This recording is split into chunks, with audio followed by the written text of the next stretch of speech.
This is Access Door County. Your window to arts and entertainment.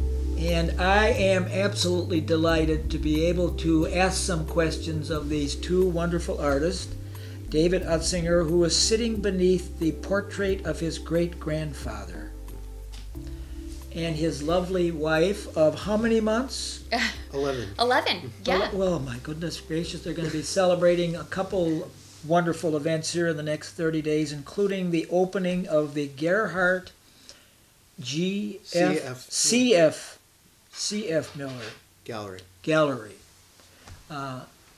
this afternoon at 5 o'clock. In addition to that, they're presenting an exhibit of Heather Cooper, who is extremely well known in Canada as a portrait artist and a multi-talented Oil painter, yeah. Oil painter. Could I ask you, David, to talk a little bit about your great-grandfather first? My great-grandfather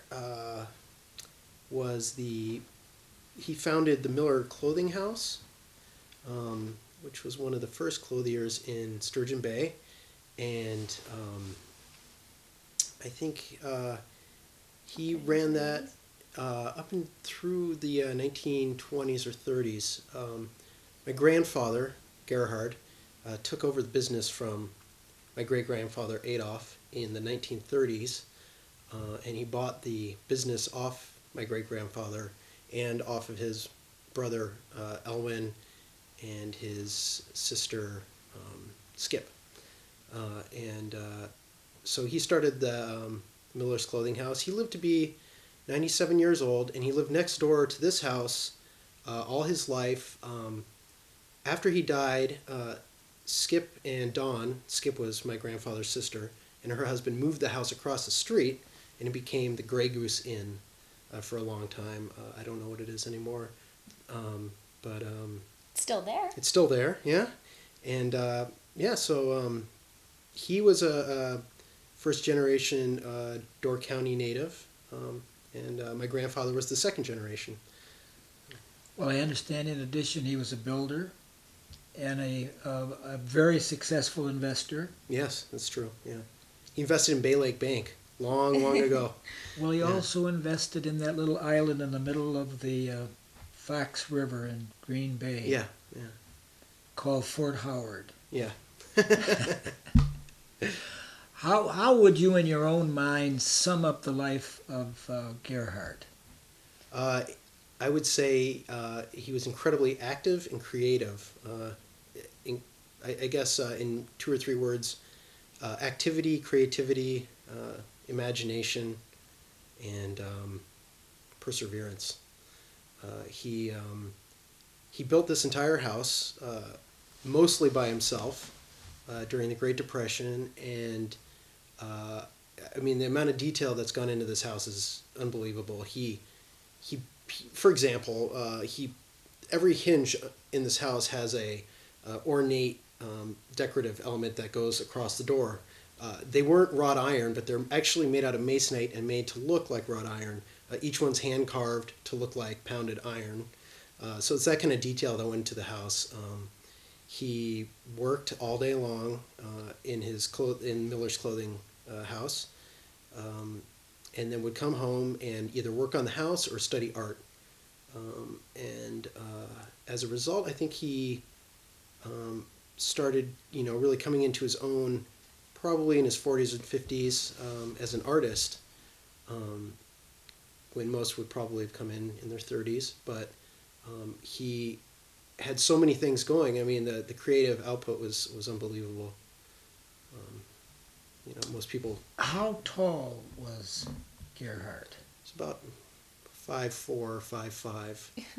And that was... High heels? Yeah. And that was a result of his polio. Tell us about that. He came down with polio when he was 10 years old, and it affected. I'm trying to think now. I think it was his right leg, and it basically shriveled the muscle in that leg, and it cramped up. He couldn't really straighten it. It was a big mess. And back in those days, let's see, that would have been 1913.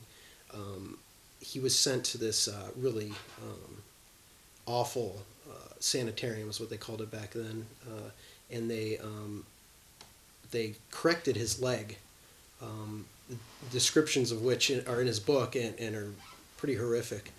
But his father, he said, we're going to get your leg going again, and he basically trained him to walk again.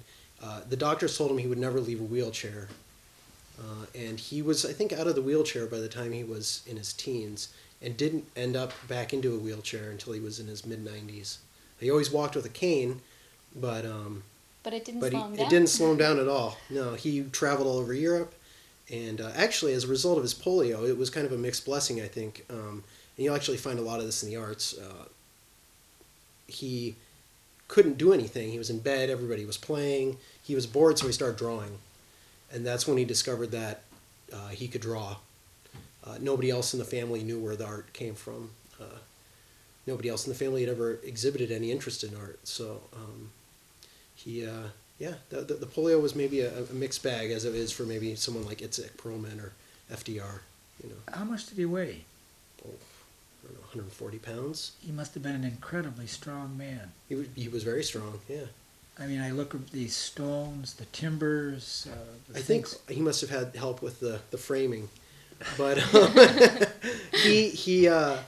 my mother was just telling me the other day that the fireplace was plastered, and he didn't like the job that they did, so he replastered it himself.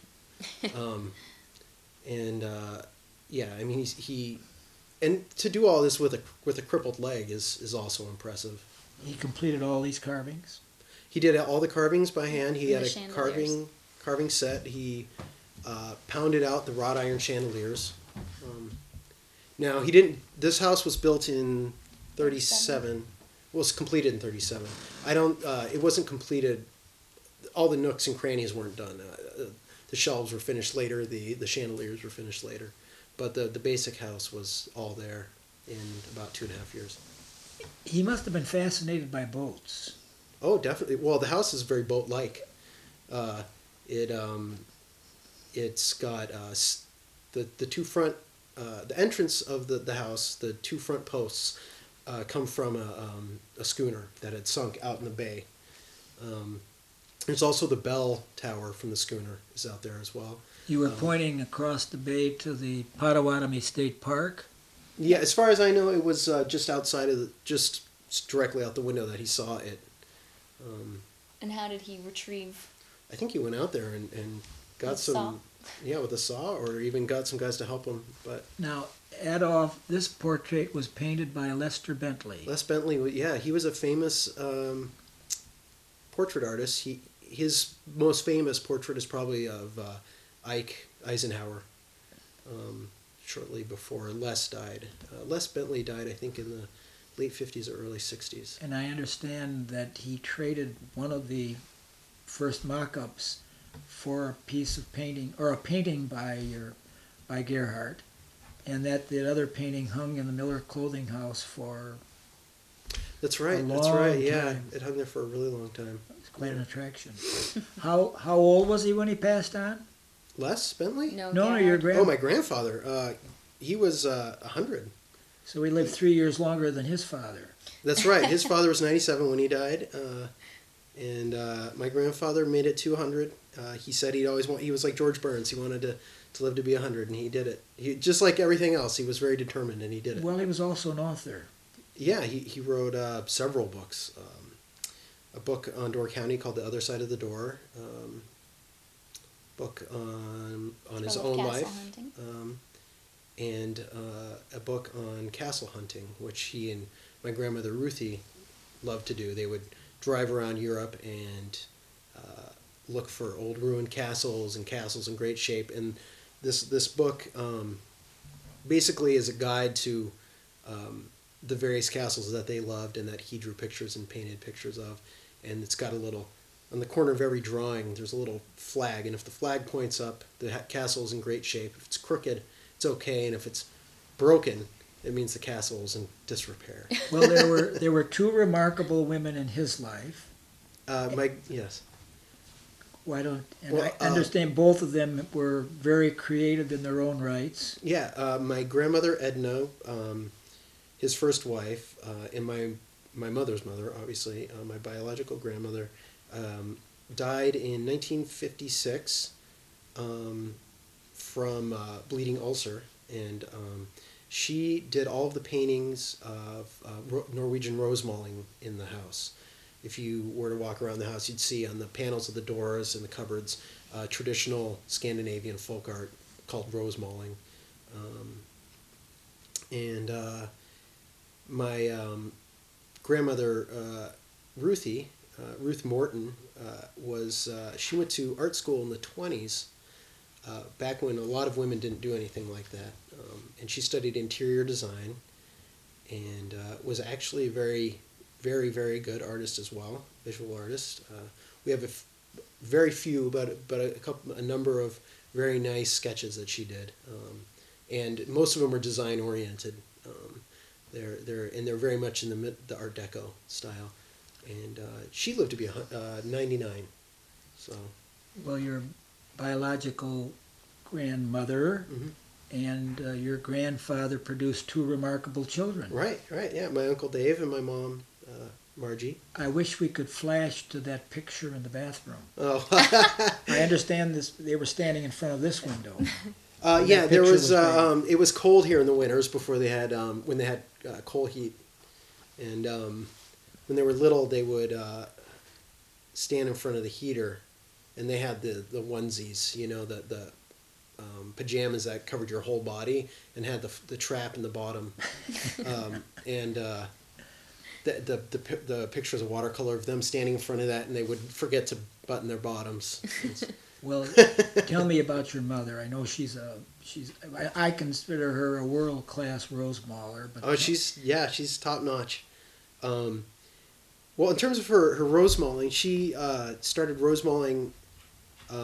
She was taught early on by my grandmother Edna, and then as she got more interested in it, she studied with Sigmund Arseth, who is a very famous Norwegian rose mauler. And she got very good at it. Her rose mauling is very detailed. She can do several styles. Some are very broad strokes, and it's usually I think it's a Swedish style. And then she does a very detailed Norwegian style. And she wrote, I think, is the first book on rose mauling in English, published in America, that was put out by Scribner's. And it was very successful. You can still find it on eBay occasionally, and it was a great book. She put that out in the 1970s, I believe. Is the word shamana a Hindu word? Shamiana. Shamiana. Well, okay. So the interesting story behind that is there's a little weatherproofed shelter area out in the patio of the house that wasn't always there. There was the second tallest basswood tree, either in the state of Wisconsin or in the United States, out on the patio. And when I was about 12, there was a tornado, and it pulled it up and dropped it down right next to the house, and there was a giant hole in the ground where the basswood tree, which was always kind of the centerpiece of the yard, had been. When the basswood tree was cut up, they took a stump, a large section of it, and turned it into a table, and built the shamiana. And the shamiana, my grandfather traveled all over the world, and he liked to take words from all over, and that was from India. And shamiana, and concepts, and he used to joke that because this was a kind of Norwegian house, they pronounced it shamiana, like that, in a Scandinavian way. Now the interior roof of that is completely rose mauled by your mother? Rose mauled by my mother and my godmother, Mary Parker, who passed away about 5 years ago. And the two of them also did the folk painting up at Bjorklund. Bjorklund, yeah. Way up on the walls, the main room when you enter it. Two major restaurants in Chicago. That's right. And She's done a number of ski homes. village in Tahoe. And Yeah, it's a ski village in Tahoe, a number of homes up there, and in California where she lives about 3/4 of the year. Now, your uncle, her brother, was an artist of a different sort. If you mean skiing. Yeah. Well, yeah, he was the head. See, let me get this right. The head coach of the Central Division for the 15 to 17-year-old skiers in the U.S. ski team. They weren't the ones who skied in the Olympics, obviously. That was the kind of the pre. But he was the head of that for a long time, and all three of his kids ended up becoming skiers, skiing in college. And I mean, it's his life. He goes to Switzerland every year and skis there. Still very active. He also he took over Miller's Clothing House from my grandfather. So there were 3 generations of Millers running that clothing house from I think the late 1800s until about 1990. I think is when he sold it. Well, I think he's also in the Skiing Hall of Fame. really? Oh, yes. I didn't know that. All-American at Denver University. He competed in a race out in Denver, and the coach of the team saw him there. He'd been at Lawrence for 1 year and offered him an immediate scholarship, which he accepted. Yeah. To the great relief of My Gerhard. No longer had to pay the tuition. How about telling us about this beautiful woman sitting on your left? This is my wife, Kate, Kathryn, and we met 7 years ago now in Boston. We both went to school there, and Kate studied primarily sculpture at the School of the Museum of Fine Arts in There's a lot Boston. of prepositions in that. Yeah, and do you want to talk about that? Your art? I mean, I studied art and sculpture at the School of the Museum of Fine Arts, Boston, which is a long title for what we call the Museum School, which is attached to the Museum of Fine Arts institution there, which is one of the oldest and most prestigious museums in the country. And it was a wonderful experience and opportunity, and has led me now into creating limited edition and custom jewelry. Where did you go from Boston? Where did you at? We lived in Boston for I lived there for 10 years. 10 You years? lived there for 12. Yeah. And I met Dave where he did his undergrad work at the Berklee College of Music. And then, we moved around a bit, but we landed in New York, and we lived there. And Dave went to, did his master's at the Manhattan School of Music in classical composition, of course. And now we're here. Oh, I think you've left a few things out. Weren't you at the Museum of Modern Art in No. I didn't end up accepting the position at the you Museum did not. of Modern Art. No. Well, what does the future hold for the two of you? Do you want to talk about it? I am going to start my PhD at UCLA in the fall. So ideally, the future will hold us being in LA while I'm in classes, and in the summer we'll come back, run the gallery, and promote artists, international and national artists through the gallery, and try to keep the aesthetic and intention of my grandfather, and keep this house going. Well, to keep the house and the gallery open for the entire community. It's been such a center for arts and socialization for the last 70 years that it seems just a shame that people don't gravitate as much toward the house anymore. And so we hope to keep it open and keep the door open and invite people in to talk about art and music in exactly the same way that Ruthie and Gerhard did. Kate, tell us about Heather Cooper.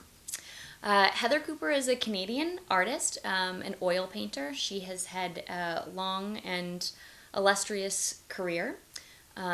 She began as a young woman, was a success right away, has done work for the Toronto International Film Festival, the Smithsonian Institution.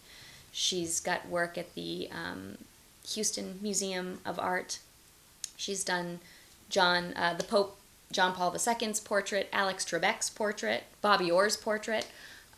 Siegfried and Roy. Siegfried and Roy. She's an incredible artist who we believe embodies the same determination, the same attention to detail and commitment to the arts that Gerhard did, and somebody that we think he would have very much enjoyed speaking to and having here with him. So we're going to have we're having a solo exhibition of Miss Cooper's work June the 3rd through September the 3rd. The gallery is open again 5 days a week, so it's not from Tuesday until Saturday. Noon to 6. Yep, noon to 6, and we invite people to come down and check it out. It's a wonderful exhibition. Beautiful, beautiful oil paintings inspired by her, well, I would say recent, but it's a few years now, move from Toronto to rural Ontario, where she's really just become immersed in the beauty of the natural world and boats and, you know, all those wonderful things that go along with rural life. There are two other members of your family who are here with you? There are. Well, one of them is outside. Oh. And the other is inside. Yes, we Tell have. us briefly about it. We have a very charismatic dog. Her name is Henny, and she will greet everybody at the door, probably with a ball in her mouth, waiting to be thrown. And she's wonderful. She's our baby, and we also have our cat here with us, Peeboo, who was recently domesticated, so you probably won't see her. She'll be hiding out, chasing mice. How many days have you been here? We've been here for 2 weeks. Yes, 2 weeks. Sort of a whirlwind 2 weeks? Absolutely.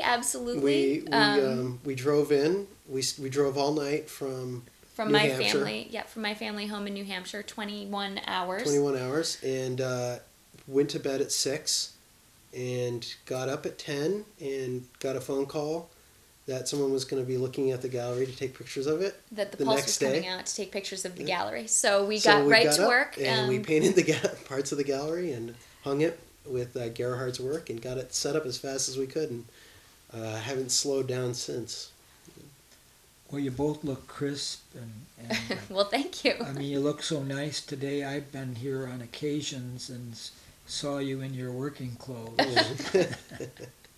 We clean up all right. You do very, very well. Yeah. So I told them a little bit about your career, but of course I just know the highlights. What got you started? Wow. It's something I've always done. I don't think there was anything that got me started. I think it was called a birthday present of a box of oil paints when I was a little kid, and I never looked back. And in fact, very interesting thing is that the very first painting I ever did, actually your grandmother owns it. Yes. Which I think was really we discovered that today. Yeah, that's really quite fascinating to me. And Heather did an amazing portrait of my great-grandmother that hangs in my grandmother's That's right, house. too. That's one of my favorite paintings. Yeah. And it's just something that there are quite a few people that would like to draw or like to paint and do, and they dabble and they don't really, they don't have the thirst for it or the hunger for it. Yeah. And they let it go. And then there are other people who, you know, it means so much to, it's the thing that they would do no matter what. Whether they have the equipment, whether they don't have the equipment. And it's something, too, that you express yourself when you see things, when you know, things give you ideas. You have feeling ideas, maybe not direct ideas. And it's really important to you that you develop them, even if nobody ever sees them. It's a bit like your music. I'm sure that even if you didn't have a project in mind, you'd be sort of singing away in your head or banging the spoons or doing something as an artist you tend to just constantly be going with what's coming next, and that's right. Or making joy, it's the same thing Yeah. again. Yeah. You know, I have a wonderful idea. You know, nobody may like it, but I know it's a wonderful idea, and it's worth doing no matter what. Right. You know? Right. No, I know a lot of your more complex paintings, you end up creating sort of situations to paint. Have you ever worked in a different medium altogether? No, I haven't. I like really oil painting and drawing is my thing. There's just or pen and ink. There's no question about that. But I do enjoy other mediums. We were talking the other night, you and I, when we first came, that it would be nice to collaborate on a painting, where I actually do the painting, and we talked about different ideas, and then we would incorporate some of your thoughts on when I say decorative, not decorative jewelry per se, but decorative ornament that's introduced and woven into the painting, and it could be an awful lot of fun. So That's taking 2 points of view. Yeah, absolutely. What got you started in portraiture? I'm fascinated by people, and when I talk to you and you talk back to me, you're showing me a particular type of person. You're wearing a mask for me. When you talk to your mom, it'll be a different mask. When you talk to David again, you'll be just a little bit different again, and that's always intrigued me. I think that it's really nice to sort of dig a little bit, and maybe using symbols and different juxtaposition of different objects. You can try to sort of show the person and show the person in more than one way, so it's not just literal. Like, here's the photograph of the person, end of story. It sort of inspired the imagination a little bit. Yeah. And it inspires the imagination about the person, too. Like, what's that person thinking, or why is that person doing that? Yeah. And I really enjoy that. So I like portraiture a lot for that reason. On the reverse side, you've done some work for institutions. I was talking about the Toronto International Film Festival, but there are other, is it the opera. Canadian Ballet? The ballet, the Canadian Opera Company, the Houston Opera Company. What happens then is that I've always had an enormous amount of freedom. They will say that we would like an image that we can use, and then I simply do it, and I send it. And this is they haven't seen anything, and I always hope that they like it. For today's world, this isn't an image that's photoshopped or computer generated, or even it doesn't have that commercial feel to it. No, I like something that lasts through time. I hope that the work that I've done 20 years ago, and I hope to continue doing, lasts forever. I don't ever want to be trendy and say, this was great, but this was very much the 60s. Yeah. I don't want to do that. I want it to hold that integrity no matter what. Yeah. And so what you've done for their posters are large-scale They're oil paintings. They're oil paintings. that are then transformed into print. Or prints, whichever. And the interesting thing about it is way back, I used to sell them the rights to use it and keep the original. And then people started to wisen up a little bit. Say, well, if we're going to pay all that money, we would like the original, please. Which is so it must too mean bad your for personal me. art collection is pretty good. Well, it is, but then there's a lot missing because the client owns it, or the individual owns it. Now, I've been in your home, so I know that you have a lot of things, much like Dave's grandfather, that you've collected over the years from different art from different cultures, I should say. Yeah. And pre-Columbian art, early editions of William Morris. Yep. Bound in vellum, and Rossetti and Burne-Jones. Yep. Remarkable things. But I also have birds' nests with cat's whiskers and seashells in them, and little butterflies that I've picked up along the way. Yeah. Snake skins. Yeah. That whole thing. Anything that's kind of fascinating and interesting, and sort of speaks of effort. You honor it. Yeah. You honor the snake skin the same, or the little dried up butterfly the same as you'd honor the book of William Morris, the Kelmscott edition. Are there any artists that you're inspired by? Not really, and it's funny because people have always asked me that question, and no, it's nature. Once somebody said to me, "It seems to me the only thing you paint are people and animals and nature." I thought, yeah, Yeah, that's it. That's what I like. That's wonderful. And I guess what they meant was, you don't paint abstract. And Yeah. no, I don't, but I Yeah. can appreciate it.